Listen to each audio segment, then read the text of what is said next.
आप सबका super concept classes में स्वागत है। और आज की इस वीडियो में मैं आप लोगों को क्लास 12 पॉलिटिकल साइंस के very very important MCQ questions बताने वाला हूं, जो आप लोगों के एग्जाम में डायरेक्ट पूछा जाएगा।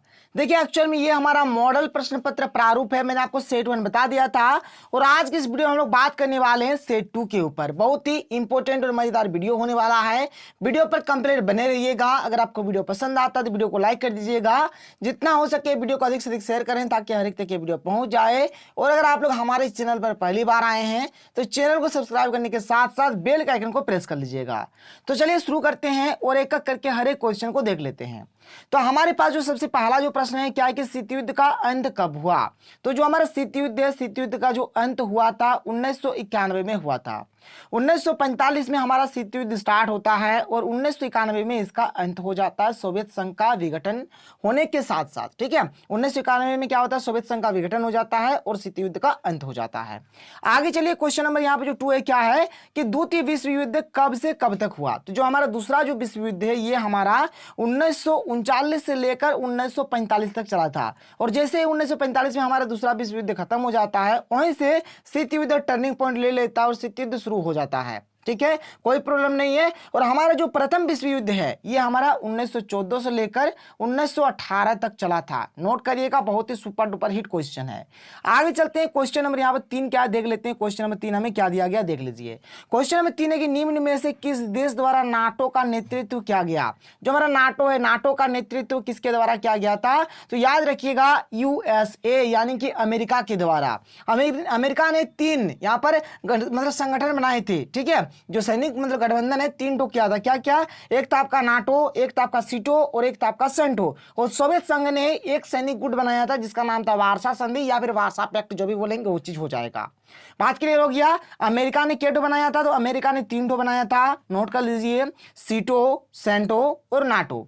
और जो सोवियत संघ है, सोवियत संघ ने 1 टो बनाया था जिसका नाम है वार्सा संधि या फिर वार्सा फैक्ट। तो आप लोग देख सकते हैं क्वेश्चन नंबर 4 क्या है कि सोवियत संघ ने कौन सा सैनिक गुट बनाया। तो सोवियत संघ ने बनाया था वार्सा संधि या फिर वार्सा पैक्ट, जो भी आप लोग बोलेंगे। 4 का करेक्ट आंसर हो जाएगा ऑप्शन नंबर 3। आगे चलिए, क्वेश्चन नंबर 5 यहाँ पर देख लेते हैं। क्वेश्चन नंबर 5 यहाँ पर क्या दिया गया देखिए। क्वेश्चन नंबर 5 है, गुट निरपेक्षता की नींव रखने में किस भारतीय नेता का प्रमुख योगदान था। देखिए, जो हमारा गुट निरपेक्ष जो आंदोलन था, ठीक है, इसमें जो हमारा भारत के जो नेता थे कौन थे, पंडित जवाहरलाल नेहरू। तो 5 का करेक्ट आंसर हो जाएगा ऑप्शन नंबर 3। आगे चलते हैं, क्वेश्चन नंबर यहाँ पर 6 देख लेते हैं। क्या है कि प्रथम गुट निरपेक्ष सम्मेलन के अध्यक्ष कौन थे। देखिए, प्रथम गुट निरपेक्ष जो हमारा सम्मेलन हुआ था, कहाँ हुआ था, ये बहुत इंपॉर्टेंट है। तो बेलग्रेड में हुआ था, याद रखिएगा। जो हमारा बेलग्रेड में हुआ था, इसके जो अध्यक्ष थे कौन थे। तो यहाँ पर इसका करेक्ट आंसर हो जाएगा ऑप्शन नंबर 4। ठीक है, यानी कि मार्शल टिटो। तो कहीं कहीं पर जोसेफ ब्रोज टिटो भी लिखा हुआ है। तो शायद मुझे जहां तक लग रहा है कि दोनों का नाम शायद सेम टू सेम होगा। तो जोसेफ ब्रोज टिटो, यहाँ पर मार्शल टिटो, मतलब टिटो वाला है इसका आंसर होगा। ठीक है, टिटो वाला हो जाएगा। तो 6 का करेक्ट आंसर हो जाएगा ऑप्शन नंबर 4। यहाँ पर 2 वाला नहीं होगा, ऑप्शन नंबर 2 यानी कि सुकर्णो नहीं होगा। ठीक है सर, यहाँ पर 6 का करेक्ट आंसर हो जाएगा ऑप्शन नंबर 4 हो जाएगा, टीटो वाला आपका करेक्ट आंसर हो जाएगा। क्वेश्चन नंबर 7 बहुत ही सुपर डुपर हिट प्रश्न है, क्या कि जापान में किन शहरों में परमाणु बम गिराए गए थे। देखिए, जापान के 2 शहर, एक हिरोशिमा और एक नागासाकी पर बम गिराया गया था। ठीक है, क्वेश्चन नंबर 7 का करेक्ट आंसर हो जाएगा ऑप्शन नंबर 1 हो जाएगा, हिरोशिमा एवं नागासाकी, इन दोनों शहरों पर बम गिराया गया था। कब, तो 1945। कब, 1945 को गिराया गया था। एक गिराया गया था 6 अगस्त को, एक गिराया गया था 9 अगस्त, यानी एक गिराया गया 6 अगस्त 1945 को और एक गिराया गया 9 अगस्त 1945 को। देखिए, जो बम गिराया गया था ना, बम का नाम था, एक का नाम था यहाँ पर लिटिल बॉय और एक का नाम था फैटमैन। ठीक है, याद रखिएगा ये सब चीज। आगे चलते हैं, अगला प्रश्न देख लेते हैं। क्वेश्चन नंबर यहाँ पर 8 क्या है देख लीजिए।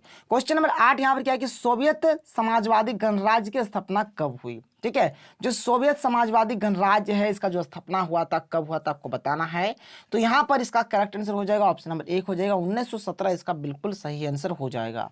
आगे चलते हैं, क्वेश्चन नंबर 9 देख लेते हैं। क्वेश्चन नंबर 9 यहाँ पर क्या दिया गया है कि सोवियत राजनीतिक प्रणाली किस विचारधारा पर आधारित थी। मैंने आप लोगों को शुरू से बार बार बता रहा है, समाजवादी या फिर साम्यवादी जो भी होगा। तो जो अमेरिका था हमारा, वह पूंजीवादी था। ठीक है, अमेरिका का बात होता तो पूंजीवादी पे टिक करते। सोवियत संघ का बात हो रहा है, इसलिए यहाँ पर क्या हो जाएगा, 9 का सही उत्तर हो जाएगा ऑप्शन नंबर 3 इसका बिल्कुल राइट आंसर हो जाएगा। क्वेश्चन नंबर 10 क्या है देख लीजिए कि शॉक थेरेपी को अपनाया गया। जो शॉक थेरेपी है, शॉक थेरेपी को कब अपनाया गया, तो 1990 में शॉक थेरेपी को अपनाया गया था। यहाँ पर ऑप्शन नंबर 1 बिल्कुल राइट आंसर हो जाएगा। क्वेश्चन नंबर 11 देख लीजिए। क्वेश्चन नंबर 11 हमें क्या दिया गया कि सोवियत संघ के विघटन के लिए कौन सोवियत नेता उत्तरदायी थे? तो इसका सही आंसर हो जाएगा मिखाइल गोर्बाचेव हो जाएगा। क्वेश्चन नंबर 12 क्या कि बर्लिन की दीवार किस वर्ष गिराई गई? देखिए बर्लिन की जो दीवार है बर्लिन की जनता द्वारा गिराया गया था। कब गिराया गया था? तो 1989 ऑप्शन नंबर 3 बिल्कुल राइट आंसर 1989 में गिराया गया था वहीं की जनता के द्वारा। और इसका निर्माण कब हुआ था? तो इसका निर्माण हुआ था 1961 में। ठीक है 1961 में इसका निर्माण हुआ और 1989 में यानी कि 1989 में इसको गिरा दिया गया। आगे बढ़ते हैं अगले क्वेश्चन को देख लीजिए। अगला जो प्रश्न है क्वेश्चन नंबर 13। तो देखिए क्वेश्चन नंबर 13 क्या है कि जर्मनी का एकीकरण कब हुआ था? तो जर्मनी का जो एकीकरण है 1990 में हुआ था। ठीक है यहाँ पर क्वेश्चन नंबर 13 का राइट आंसर हो जाएगा ऑप्शन नंबर 2। लेकिन अगर आप लोग इस क्वेश्चन को देखेंगे तो बहुत सारे बुक में अलग अलग जगह पर अलग अलग आंसर दिया है, लेकिन जो मैक्सिमम जो आंसर दिया है 1990 दिया हुआ है। आप लोग इसी को मान के चलिएगा। 13 का सही उत्तर हो जाएगा ऑप्शन नंबर 2। आगे चलते हैं क्वेश्चन नंबर 14 देख लेते हैं। क्या है कि अमेरिका के वर्ल्ड ट्रेड सेंटर पर आतंकवादियों का हमला कब हुआ? जिसका सही उत्तर हो जाएगा 11 सितंबर 2001। ठीक है यहाँ पर इसको 9/11 का घटना भी, मतलब जैसे कि 9/11 का एक घटना है यही चीज होता है। तो 11 सितंबर 2001 इसका बिल्कुल राइट आंसर हो जाएगा ऑप्शन नंबर 1 हो जाएगा। क्वेश्चन नंबर 15 क्या है कि ऑपरेशन एंड्यूरिंग फ्रीडम निम्नलिखित में से किस देश द्वारा चलाया गया था? ये चलाया गया था यूएसए द्वारा। ठीक है यानी कि अमेरिका द्वारा।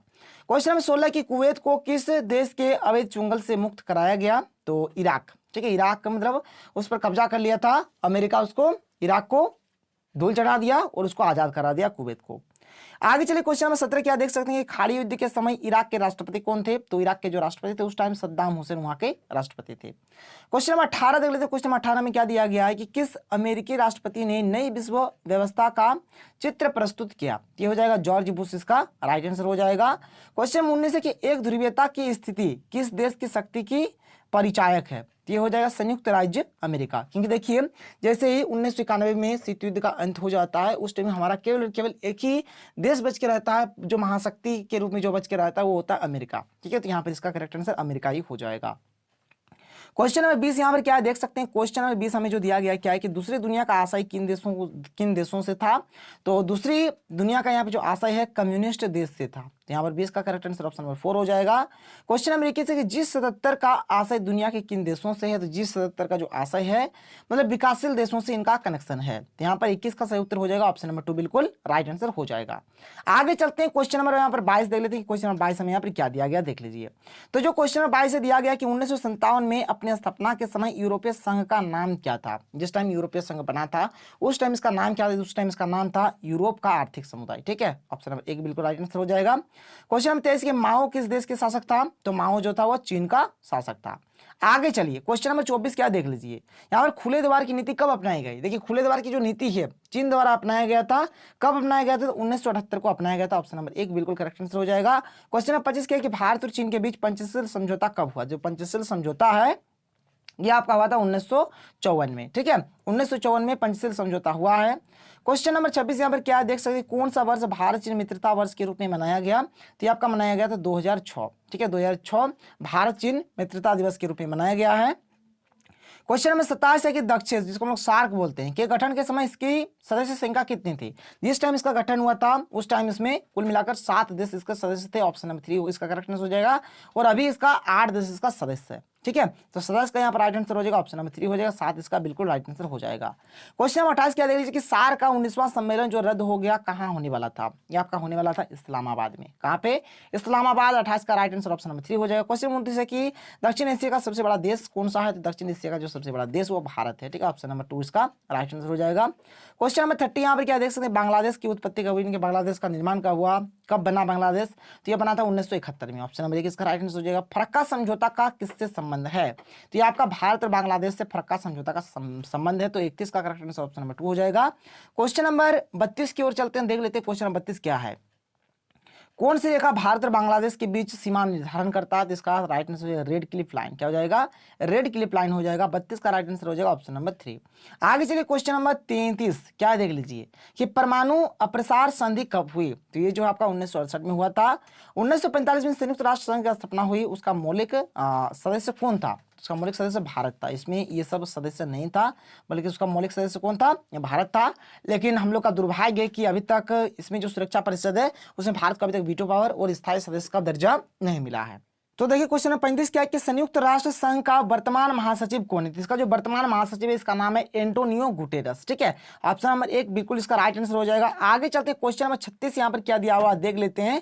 तो क्वेश्चन नंबर 36 है कि किसकी सिफारिश पर संयुक्त राष्ट्र संघ की महासभा महासचिव की नियुक्ति करती है। तो ये हो जाएगा, इसका आंसर हो जाएगा सुरक्षा परिषद। ठीक है, 36 का राइट आंसर हो जाएगा, ऑप्शन नंबर 1 हो जाएगा। क्वेश्चन नंबर 37 है कि सुरक्षा परिषद के स्थायी सदस्यों की संख्या क्या है। इसका जो स्थायी सदस्य है इसका हो जाएगा 5 इसके स्थायी सदस्य है। देखिए ध्यान रखिएगा, आप याद रखिएगा, जो हमारा सुरक्षा परिषद होता है इसमें कुल मिलाकर 15 इसका सदस्य है, टोटल 15 इसका सदस्य है।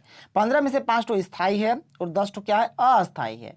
और ये जो 5 तो स्थायी है इसके पास वीटो पावर भी है, इसके पास वीटो पावर है।